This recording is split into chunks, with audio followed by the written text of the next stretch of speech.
Welcome back to episode 143 of the ATD Baseball Podcast. Feels weird. If you're not watching on YouTube, I'm back in my little dungeon here. The last couple weeks I've either been at the stadium. Well, okay, fast forward. Let's pull the curtain back and go like I don't know, geez, back to July. It's been Cooperstown, Minnesota, and then either work or I've been doing it upstairs in my room. So this is the first time in a while that I'm back underneath there, and I kind of miss it. This is where I've done pretty much over 90% of these episodes. So it's kind of nice being back in here. I'm happy it's clean too because I haven't been in here in a month. But we have stuff that we want to discuss today. We got Phillies. We have the schedule release, which of course I knew they were going to drop that last week after we recorded. Knew they were going to do that. And then we have our teams that we want to touch upon. How about the Yankees, one of the hottest teams in baseball right now? How about Mhm. it? How about Kyle's it? been so close to jumping off the ship the last month, and the Yankees are one of the hottest teams in the league right now. So we'll touch on that. But before we get into all that, Kyle, how are you doing today? And how was your Labor Day weekend? Oh, it's good, man. Last day of Labor Day weekend before I go back to work. No, I mean overall, man, it's been pretty good. You kind of touched on a little bit. The Yankees, they're reeling me back in, man. Now the one thing is, I will never truly be out on this team until the fat lady sings, until it's over, and the Yankees have no more games to play. I will always be a fan, and I'll always be here. But in the last week, yeah, man, they've really pulled me back in, and obviously, some non baseball news here. I want to thank your Green Bay Packers very much because let me tell you something. Micah Parsons is You're now out welcome. of the NFC East, and as a Giants fan, that is exactly what you want. And the Packers actually helped the Giants out a little bit because now the Giants have the third hardest schedule in football instead of the worst. So thanks to the Packers for that. But yeah, other than that, man, I'm doing good. How are you? Yeah, I'm doing well. It was an exciting week last week. I had a bunch of outside of work. I had some things I had to take care of with my family. I'm glad my aunt's doing okay. Um, Completed a 6 game homestand last week. It's hard to believe that I only have 10 home games left on the Dodgers schedule this season. Regular Insane. season. It's crazy. I have a 3 game series next a week from today against the Rockies, and then the following homestand, 3 games with the Phillies, 4 games with the Giants, and that's it. Then we'll see what happens. Either they're gonna be in that wild card series, which God I hope they're not, because I don't like that. That can be at home or it could be away. It's most likely going to be at home, or the Dodgers get that 2 seed, have the week off, and then we start that Saturday in October. So I can't believe that we have 2 homestands left in the Dodgers season. I'm so glad you mentioned the Micah Parsons trade. I was shooting baskets. I think it was the trade was, yeah, Thursday, because I had the day off. Or yeah, Thursday.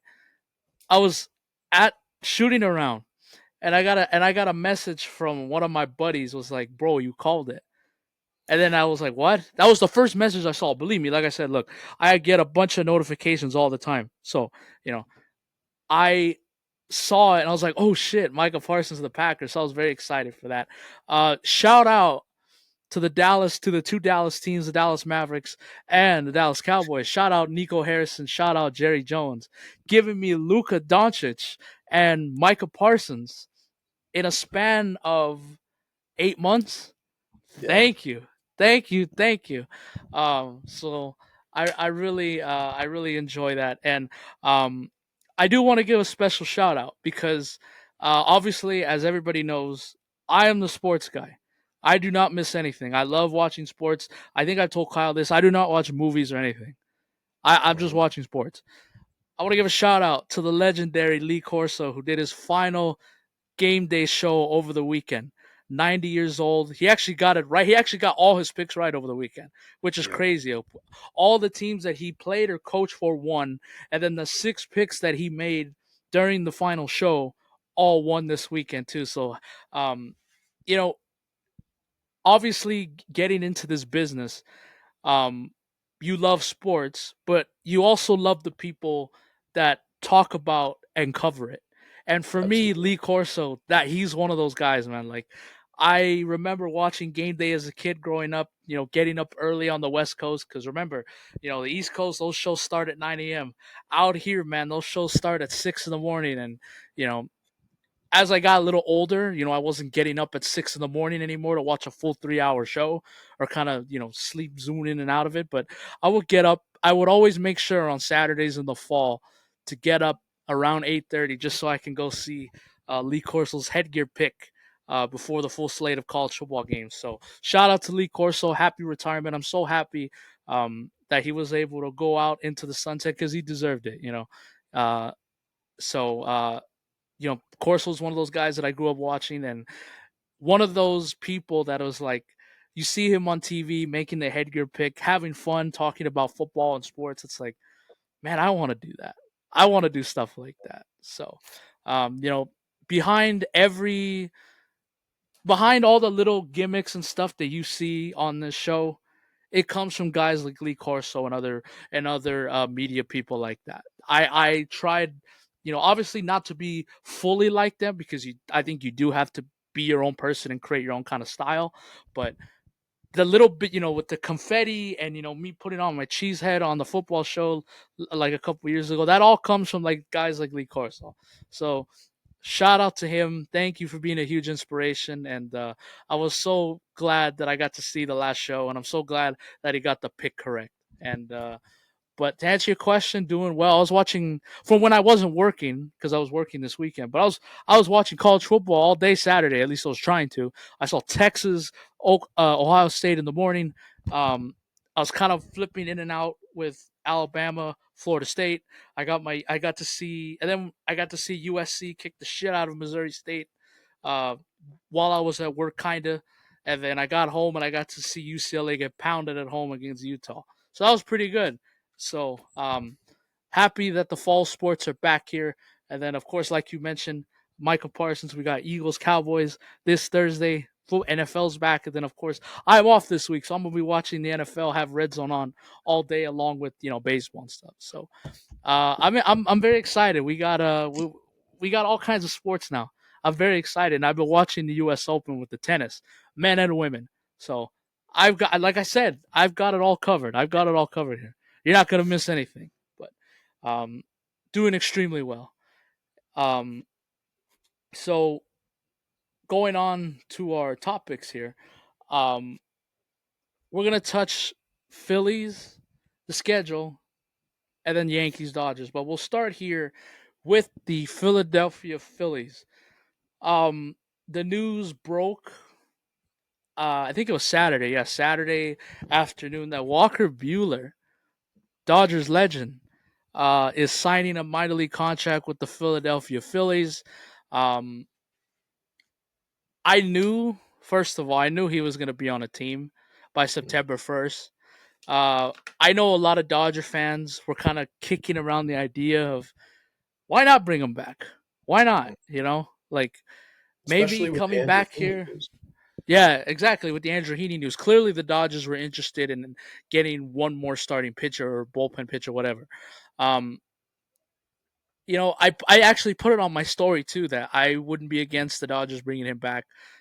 Obviously he wasn't gonna be in the rotation for this playoff team. But I was like, you know what, I can talk myself into like a bullpen, relief, um, but it's not the same Walker Bueller. I hate to be like that, but it's not. Like I thought he was gonna rebound and have a good year with the Red Sox. That wasn't the case. He's 7-7, and he had like an over 4 ERA. So it seems like the problems that he had, you know, before the postseason last year with the Dodgers has continued in Boston, and then he got released. He actually did go to the bullpen with the Red Sox for one appearance, and then that was it. Um, it sucks. Again, I hate seeing a guy like Walker Buehler, especially when he was in our team. And remember, this guy was supposed to be, and at one point was one of the best pitchers in baseball. And now it's kind of crazy that he has to now sign a minor league deal just to make it onto the team. So The only thing that I don't like about it as a Dodgers fan is that he went to another National League team, especially the Hmm. Phillies, where you potentially might have to face the Phillies in one of the first two rounds of the postseason, and we're gonna see the Phillies coming up later this month. Um, but I'm excited for Bueller. Hopefully, he can figure it out. And God, if he can figure it out, he's gonna be a big game pitcher for the Phillies, man. And I hate to see it because I know if Walker Bueller can figure something out quickly and he can make it onto that postseason roster, that Philly crowd is going to get behind Bueller, man. And it's crazy because I can absolutely see it happening. I just hope it doesn't happen against my team. Let's put it that way. Yeah, But also too, Kyle Schwarber, he's making a little MVP case for himself. Had a monster 4 home run game last week. Incredible. And I believe he is, what is he, almost 50 home runs, I think? If not, he's approaching. he's He's at 49, 49, I I believe. think, right now. Yeah. Yeah, So that's my little overtake on the Phillies right now. They have a 3 game series. They have a series coming up tonight with the Brewers. So go Brewers, because the Dodgers are a game back of the Phillies for the 2 seed in the National League. So we need the Brewers to come through here. And shout out to the Braves for helping us out last night and beating them on Sunday Night Baseball. So there's my Phillies, my little Phillies take. How about yours? yeah. So I'll start with Walker Bueller. Kind of shocking out of Boston. I mean, now Boston's been one of those teams that has progressively gotten younger over the years, and they really don't have the drive to keep around these guys who aren't fitting their program immediately. And I feel like Walker Bueller kind of fell into that. Um, Obviously, fault to his own. He's not pitching very well, and but here's the thing though, like these teams are so quick to X these guys that like baseball's such a humbling sport. And Walker Bueller coming off, like he literally just he closed out the World Series last year, and then fast forward and almost a year later, he's has to sign a minor league deal just to keep a job. It's a very humbling sport, but I can't really think of a better place than Philly for Walker Bueller. I mean, Philly needs arms. They need arms, whether it's out of the bullpen or the pitching staff. And Walker Bueller, he's a proven guy. He's a guy who will pitch in the postseason and will give you good innings. That's if he can figure this out. Which, I mean, if I had to guess, man, he will. Um, Bueller has too much talent to not figure it out, in my opinion. And I think with the Phillies, he's going to do just that. Over to Kyle Schwarber, man. Yeah, he is making a case. He's making a case for the NL MVP this year, and it's gonna be. There's a lot of similarities with the MVP chases this year. In my opinion, it's still Otani and Judge at the top of those respective MVP discussions. But like we said last week when we touched on Judge and Raleigh, um, Schwarber is making a case. And I think if he keeps it up and he has really good numbers at the end of the year that are comparable to Otani, there's a chance he might win this, man. And again, it goes back to voter fatigue and it goes back to um, the kind of history that you make throughout the year. Now, with Raleigh, he's hit the most homers out of any catcher in baseball history. Now, with Schwarber, he's not necessarily on that magnitude of history, but he's had a 4 homer game this year. This dude is lighting it up at Citizens Bank Park every other night, it seems like, and he's a huge part into why the Phillies are where they're at in the 2025 baseball season. So again, I think there's a case, but as of right now, I'm definitely just I'm sticking with the Otani train until I see more. But yeah, man, the Phillies, I mean, they're putting it together, and and we'll see where they're at the end of the season. But there's no doubt they're going to be making noise in October, so we'll see how that goes. Absolutely. And I mentioned this when I put out the graphic. I think it was Friday. It's so funny to me and how ironic, and this goes for me too. Sometimes you got to be careful what you say on the internet because you Yeah, never know what happens a year later. There are so many people, and I know why they're doing this. It's because they don't like the Dodgers, and specifically they don't like Shohei Ohtani. But there were so many people last season making a strong case, and they were trying to give the MVP to Francisco Lindor. And Hmm. the main argument behind it was, well, Shohei Otani's not pitching. Shohei Otani, he's not playing the field. DHs shouldn't win MVP.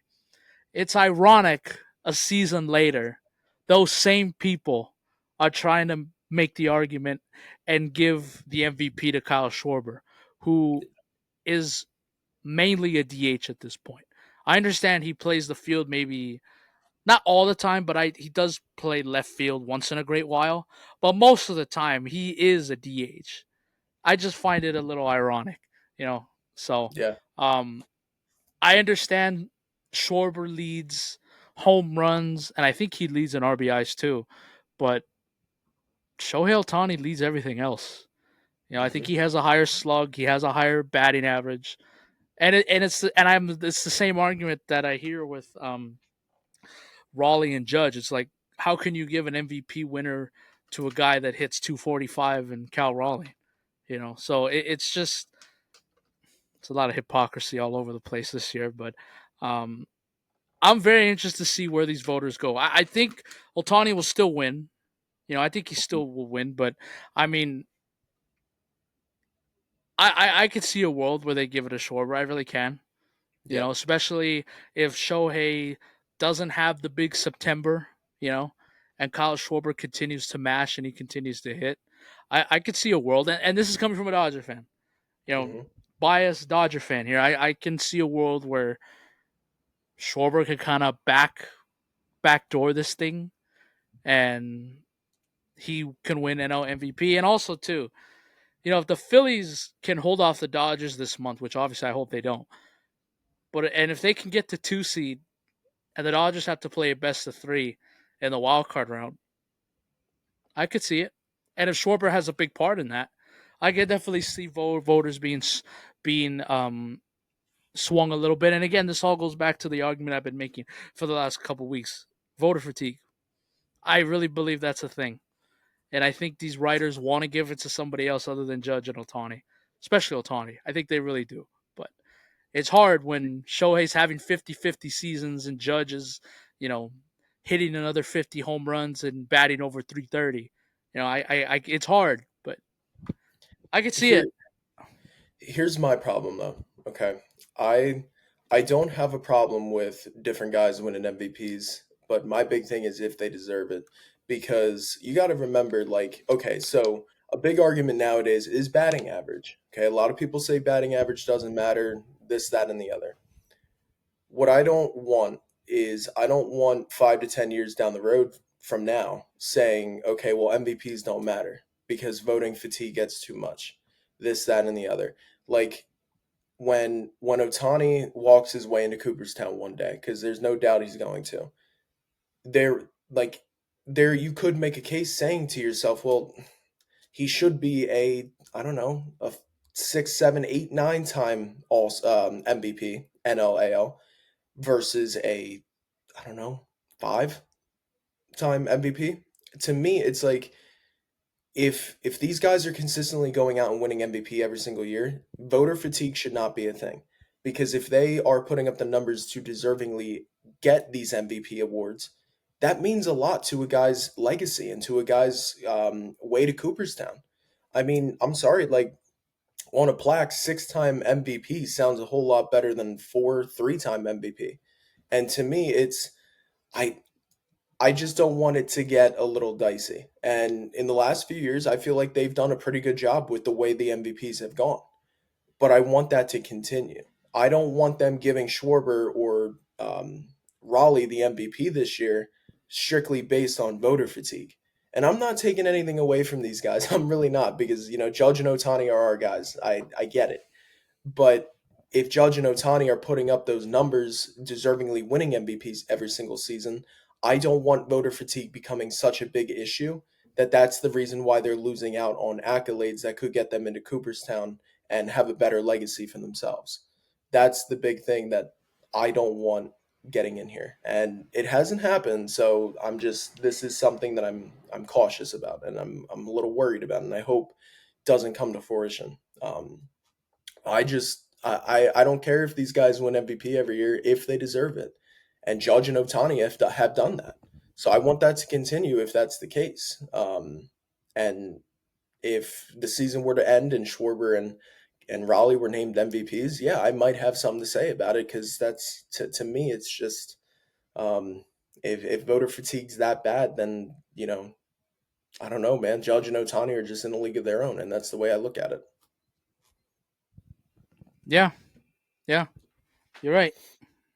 I'm just kind of just preparing everybody Yeah, if that voter fatigue does happen this year with the MVP. absolutely. But um, going well, before we move off of that, let me ask you. Um, I have well, I don't have it, but I'm pulling it up right now. Um, the Phillies begin September 3-game series against the Brewers. Um, of course, it doesn't want to come up. All right, here we go. 3-game series against the Brewers. 3-game series against Miami. These are all on the road, and then they come home. Mets, Royals, and then they go out West Coast trip, L.A., Arizona, and then their final week is Miami, Minnesota. Um, do you think the Phillies get one of the two buys, or are they gonna be in that wild card again? Do they finish 2 or 3? I can't answer that because obviously I have some bias with it because I want them to finish 3. I don't think they're gonna finish 3. I want them to finish 3. I want to say two as of right now, but again, I'd have to do a little bit of research into the Mets schedule and into the other teams who are close in standings with the Phillies. Um, because I mean, honestly, that is a very favorable schedule to the Phillies. Um, I mean, yeah, you got your series against the Brewers, you got the Mets in there, you have the Dodgers.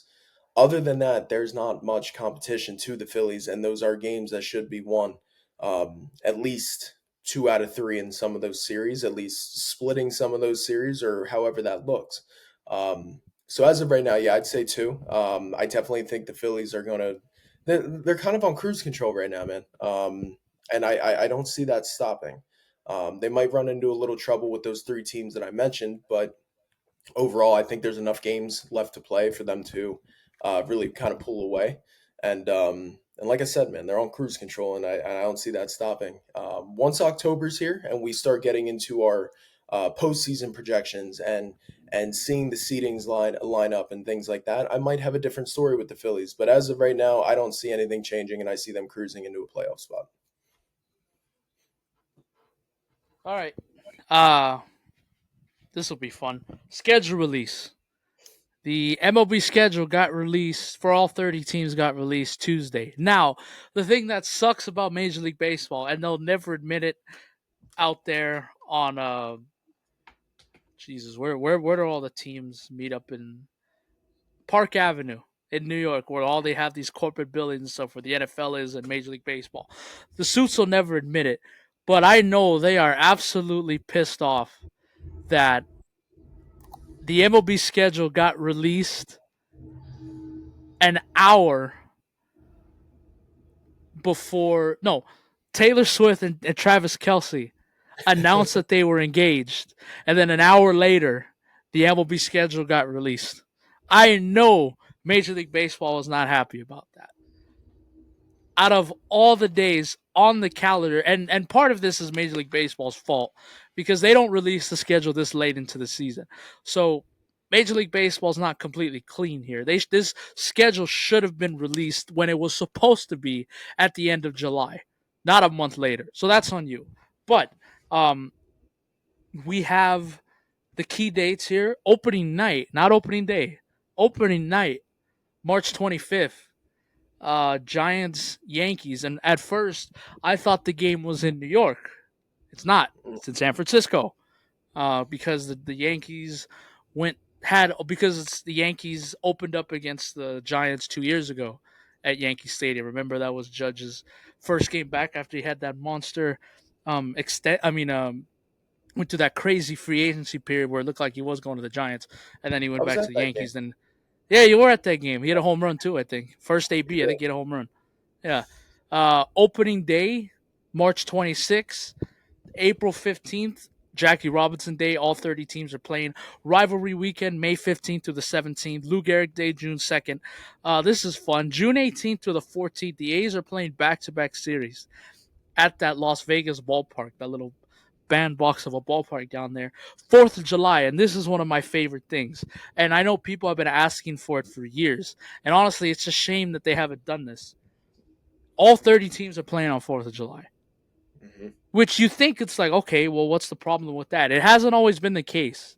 Now, 4th of July has some years landed on days like on travel days, like on Wednesdays or Thursdays when, teams are trying to get to their next city. But to me, 4th of July is one of those days where all 30 teams should be in action. They should be playing. And I'm glad that they got that. I'm glad they're doing that. This one, another one that I know Kyle and I know other fans who live in the East Coast have been asking for this. The Mets and the Yankees will be playing on the 25th anniversary of September 11th. That's cool. That is really cool. And I know Kyle's gonna mention it here in a second, but that should be the matchup every year. That should be. Um, and then you have Roberto Clemente Day, September 15th, and then the final game of the regular season before we go into a massive lockout for like 2 Yeah. years. September 27th is the final regular season game for the foreseeable future. So, um, not only are we all, and of course, all 30 teams are playing that day at the same time. I'm telling you right now, and I know we're a year away from this, you better Hmm. soak that last day in Yeah. because I have a awful feeling that things are not going to be the same after that. There's going to be a lot of changes after that. So I'm just preparing everybody now. Hopefully I'm wrong. In a perfect world, Major League Baseball and the Players Association figures it out and we don't have a lockout. But there's been nothing on either side that makes me think something's going to get hashed out before then. So um, enjoy September 27th. And then before Doomsday comes the first day after the World Series that year. So, um, what are your thoughts on the schedule? And yeah, just what are your thoughts on the schedule? Yeah. I Do- mean, go for it. God, No, go for it. I got nothing I right now. think I think they did a decent job with it. I'm a sucker for like key games. Okay, so I'm somebody who goes into every single season and I look at the calendar and I circle the dates that I really want. And we kind of touched on it last week. The Field of Dreams game, the All Star game, um, potential matchups that you want to see in a World Series. I always circle the rivalry with the Yankees and Red Sox. There's a few teams that I always look for. I look for the Dodgers. I look for the Phillies. Um, I always like when the Yankees play the Giants. So that's another game that I really look for. Um, and then, of course, and you touched on it, the September 11th game is something that I was waiting for. And I was hoping and praying that it would be on the schedule, and it was. So props to the schedule makers and whoever went through that. But this is my cry. This is my plea to Major League Baseball and everybody else who's associated with making the schedule. Every single year, I don't care where we are. I don't care what we're doing. I don't care if it's at Citi Field or Yankee Stadium. The Yankees and Mets need, it is a need to play on the anniversary of September 11th every single year. I was at that game a few years back with the Yankees and Mets playing at Citi Field. It was on September 11th. It was the 20th anniversary. Um, that was the greatest game I have ever been to. And that's all sports. That's hockey. That's football. That's basketball. That's baseball. That is every single game I've ever been to. The Yankees and Mets on that day was the greatest game I've ever been to. And baseball is America's pastime. Okay. And if we remember correctly, Mike Piazza, that home run that he hit against the Braves, it was the game, I believe it was the first game played after the 9/11 terroristic attacks. And then George Bush throwing out, now I don't care what side of politics you're on. It was a moment to bring the country together, and that's exactly what it did. George Bush thrown at the first pitch at Yankee Stadium. Um, those were Strike like down the middle, key. by the way. Yes, those were key points to not only New Yorkers but to America as well. It was a very, very dark and sad time in this country, and the Yankees and Mets, both respectively, came together because it was in the state of New York. They came together and really drove that home for all baseball fans, and that is something that needs to be celebrated, or I'm sorry, remembered every single year. It needs to be something that is marked on every baseball calendar. So that is my plea to please make the Yankees and Mets play on September 11th every single year because it is an experience that if you don't ever get the chance to do your best to try to get to one of those games for the anniversary games because I'm telling you right now it's an experience like I've never experienced before and it was huge. And I wasn't even, I was a year old when the 9/11 attacks happened and I felt like I experienced it just because of being there. It was something that is that special. So again, Major League Baseball, please make that a thing every single year. Um, for the rest of the schedule, I mean, I really don't have a issue with anything that I've seen. I think they did a pretty good job this year. Um, I will say though, and I'll kind of hammer home what you said about September 27th. Yeah, please enjoy that because it is inevitable that we are going to be in a lockout. The Players Association and Major League Baseball cannot come together. We saw it the last one, and we barely got a season out of it. Um, so again, this is going to be a reoccurring thing. I feel like when it comes to lockouts, and yeah, there's absolutely no talk of these two sides hashing this out or making it work. So yeah, it's something that we're going to have to talk about too, because that's going to have to be something that we prepare for. And not only us too. I mean, we're on a smaller scale, but there's going to be these bigger industries who are covering Major League Baseball. They're going to have to figure out something to do for the time of that um, lockout. And to me, it looks like a long one. So we're in it for the long haul. So please enjoy the 2026 season and the rest of this season too, because baseball after that, we could see a whole bunch of changes. Baseball can never be the same of what we know it now. So, and again, like I don't mean to sound like crazy here, but it's true. You know, these two sides, it's tough, man, and those negotiations can get a little dicey. So, um, please just enjoy the next year and a half of baseball that we for sure have left, and then after that, we don't know what it's going to look like. So, yeah, just hammering home that, and then overall, yeah, I'm not opposed to it. I don't, I don't mind anything that they did. To me, I think they redeemed themselves with anything else with the 9/11 game for me personally. Um, that was huge for me. Absolutely. There's a stretch in July that I'm very much looking forward to. As you know, we go to Cooperstown every year. However, the All Star game is also in Philadelphia this year or next Hmm. year.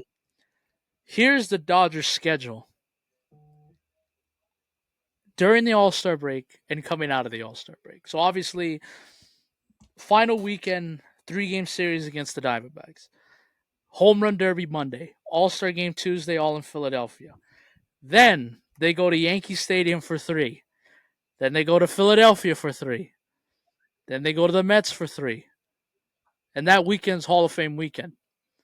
Um, Again, That's this is something that Kyle and I are going to discuss at a later time. But I might be out on the East Coast for like 2 weeks. That might happen. That might happen because obviously Hall of Fame weekend is every year. We want to do that. But then you got mhm, the Yankees and the Phillies. We'll go at the same week. That's insane. On top of the All Star festivities in Philadelphia.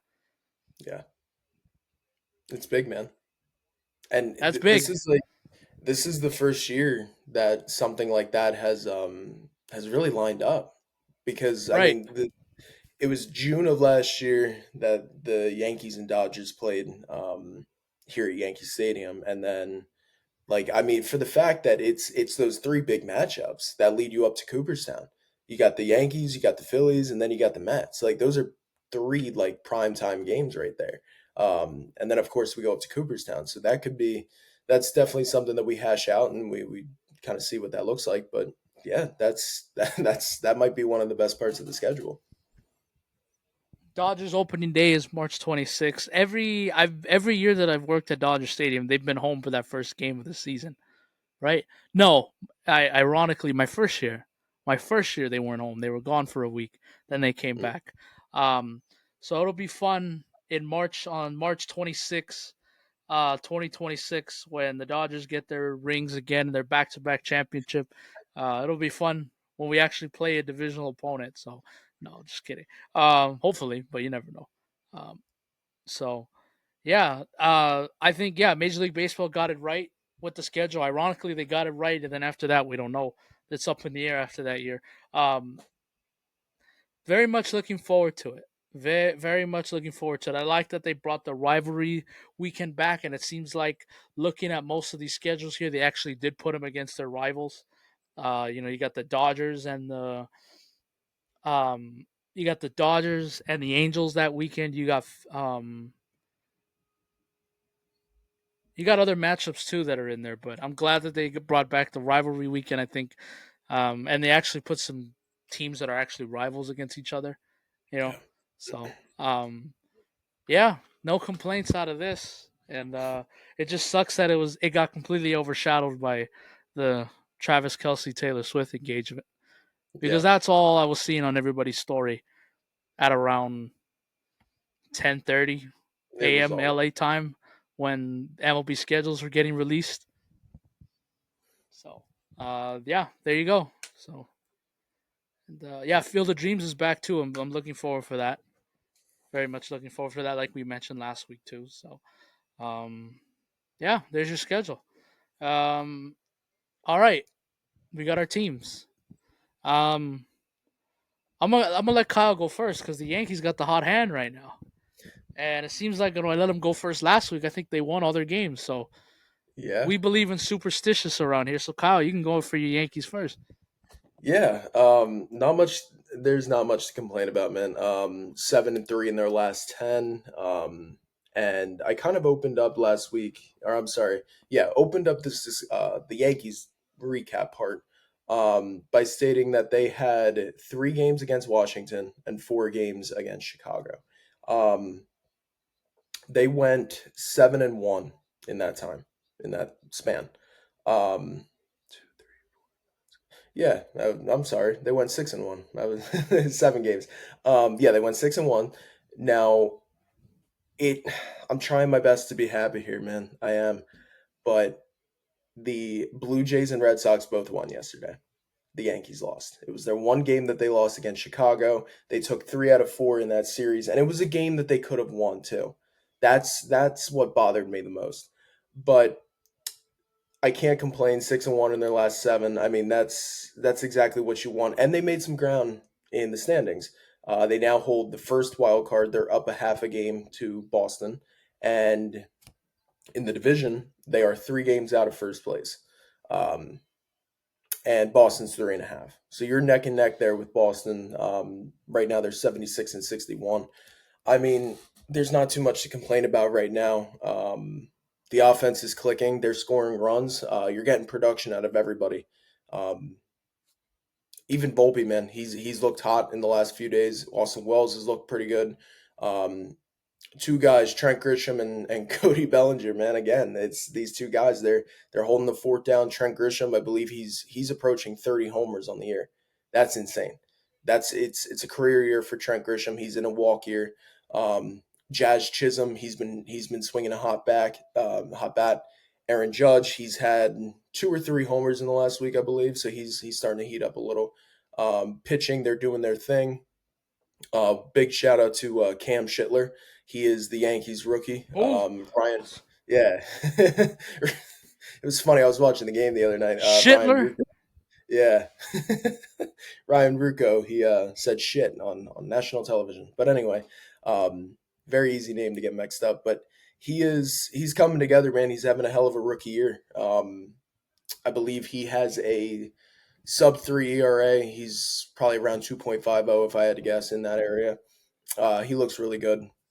But yeah, man, big thing right here. and then I'll kind of close out. It was against Washington and Chicago. That's my big thing. Okay. It's against the teams that you should be beating. So I'm, again, not taking anything away. I'm going to take that hot streak that the Yankees are on because they're going to need it. They have 3 games against Houston. They have 3 games against Toronto, which is going to make or break the division, in my opinion. Whoever wins that series, whoever comes out on top and then looks really good, and that's hoping that the Blue Jays lose their next 3 and the Yankees win their next 3. Um, and then they play Detroit, and then they have a 3 game series against Boston. So you are going up against the 3 division leaders and then the team who's right on your tail. It's going to say a lot to who the Yankees are in the next 2 weeks. And then they close out the series, the season against Minnesota, Baltimore, Chicago again, the White Sox, and Baltimore. So you have a really easy end to your schedule, but these next couple of series are against every division winner in the American League, or division leader, and then you have the team who's right on your tail, who's your rival, the Red Sox. So it's going to tell a lot to who the Yankees are in this Yankees team. I really do think that they are in catching distance to the Blue Jays if they keep playing well. Um, it looked to be a pipe dream just a little bit ago, but now they find themselves only 3 games out. So anything can happen, but as of right now, I'm happy with where the Yankees are. I just want to keep, I want to keep seeing it, and yeah, tomorrow starts a huge 3 game set in Houston and then Toronto. So take care of business, do what you need to, and yeah, and then we'll see where we are at the end of the year. But as of right now, your first wild card spot, yeah, not not too many complaints right now. Flipping over the Dodgers side, they had a good week up until Friday night, and then they took the 2 steps back again. So they swept the Cincinnati Reds, who are in contention still for that final wildcard spot. Desperate team that needs the games. The Dodgers were able to sweep them and didn't even look competitive at all. And then you have this bad Arizona team come in, and you lose 2 out of 3. And you almost got swept yesterday. It took a Will Smith home run coming off the bench in the bottom of the ninth inning to win that game. Um, again, this team continues to take the 2 steps back. It's September 1st. Maybe that's just who this team is. Maybe they're just not that good. Um, it's just bad fundamentals all over the weekend. Not running the bases properly, not hitting your cutoff man, overthrowing your cutoff man, overthrowing a base. Those are the little things that the Dodgers did extremely well last season that helped them win a championship. And I haven't seen it. I've seen little spurts of it here and there, but I haven't seen it for like a good period of time. And it's starting to concern me. It really is. Um, Somehow, some way, the Dodgers are still in first place in the NL West. Uh, I'm just going with the flow, man. Like I don't know. They keep talking about Dave Roberts believes this team could just flip on the switch and just start playing better. That's a dangerous game to play, man. To just get to October, like, all right, let's start playing like ourselves again. It's like, hold on a second. Like, I need to see it now. Yeah, If there's ever a chance to flip the switch, it's now. We got 1 month left in this season. Padres are still on your ass. You're trailing the Phillies by 1 game for the second spot in the National League. I need to start seeing this team tighten things up a little bit more. And then Teoscar Hernandez got benched yesterday because his lack of performance the last couple of weeks, which I think he should have done that a little earlier, not now. But I get it, I guess. Um, I'm kind of like where Kyle was with the Yankees a couple of weeks ago. I don't know. I really don't know. I could see both scenarios here where they turn it on, have a good September, get the 2 seed, and get the week off. But I could also see playing with their food again. Dropping a series to Pittsburgh, struggling against the Orioles this week. And you're going to have to go all the way to the end here with this division, and you're probably going to be the 3 seed, and you're going to have to play in that wild card series, something that this team has not had to do since they've expanded the postseason.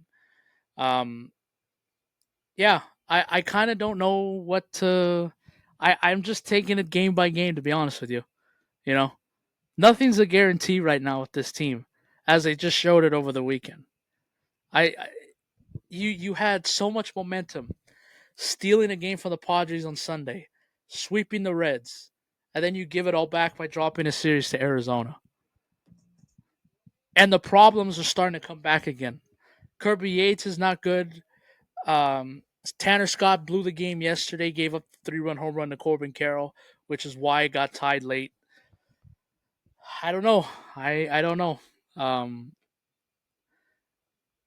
I'm at my confidence level in this team right now, and this might have to be a thing that I do all the way to the end here or the start of the postseason. Right now, they're at a 6.5. I'm in the middle right now. I'm just being honest with you.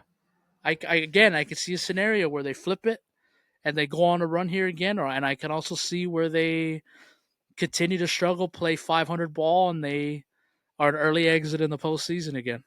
I could see it. I could see it. But they have the Pirates and the Orioles this week. Please handle your business because you got the Padres that are playing a good. Um, well, no, they're playing. I think they're playing Baltimore this week, something like that. And then, but you're gonna get help from these teams. The Brewers are playing the Phillies. Yeah, the Padres schedule. I know it's easy, but they still have some tough matchups in there. Um, just continue to handle your business, man. Like win the games that you're supposed to win. Do I expect this team to go undefeated in the month of September? Absolutely not. But they went, I think it was 14-13 in the month of August. That's awful. And it's pretty much been that since June, 500 ball. But I really don't know what to say. You know, I'm running out of excuses with this team. I really am. You know, and just right there's just some nights where they just don't look interested. They just Hmm. don't look interested. They got shut down by two Arizona pitchers Friday and Saturday who both had an over 5 ERA. That's incredible. Insane. Um yeah, so we'll see. But starting to get nervous. I'm getting nervous because it's September 1st. We're a month away from the postseason, and the problems that this team has had in June and July is still here, and we're in the final month of the season. So hopefully this team can figure it out because I am slowly starting to not lose confidence. I'll never lose confidence, but I've been very worried about this team all summer, and it feels different than last year because last season they were still able to win games that they were supposed to, and they were still able to, play good ball. This year, it's kind of been the opposite, where it's they haven't mustered a good series for like a week. It's been a while since they played like a good week of baseball. So, um, hopefully they figure that out because, like I said, it's now or never. Really, I know the real season starts in October, but can't get to October if you can't win these games in September, or you can't get a comfortable position if you don't win these games in September. So there you go. That's my Dodgers update. Absolutely. Very doom and gloom right now. If they would have just took 2 out of 3 from Arizona, I would have felt different. Yeah, So, oh well. Uh, unless you got anything else, I think that's gonna do it for episode 143. I think that's it, man. We're getting up there. I do have one more thing before we get out of here. Um, um, I want to apologize to the fans of the San Francisco Giants. Uh, I recently remembered a thing that I said about their team in June, and we actually posted this. You know, it's September 1st, so now I'm starting to look at all the predictions and stuff. Okay. I said this on the podcast the week of June 23rd, and I put this post out on June 25th.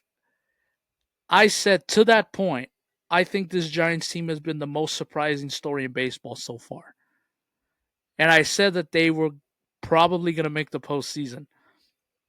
Well, since that day when I posted that clip, the Giants went 24-34 since June 25th, and essentially took themselves out of the postseason race because at that point they had one of those wild card spots. I know they did, Hmm. but now they are 5 games out of the final wild card spot. So I would personally like to apologize to the San Francisco Giant fan base. Um, I really thought this Giants team, once they got Devers, was going to be really good, and I thought they were going to make the postseason. And it looks like they're going to miss it again. So I would just like to apologize. I was in the same boat, man. I mean, you bring in a bat like Devers, and with a hot team that's already producing like that. I mean, they were giving the Dodgers a run for their money in the National League West. Yeah, no, I mean, I thought the same thing. Yeah. So uh, just had to throw that out there. I'm sure next week. I think I'm gonna start.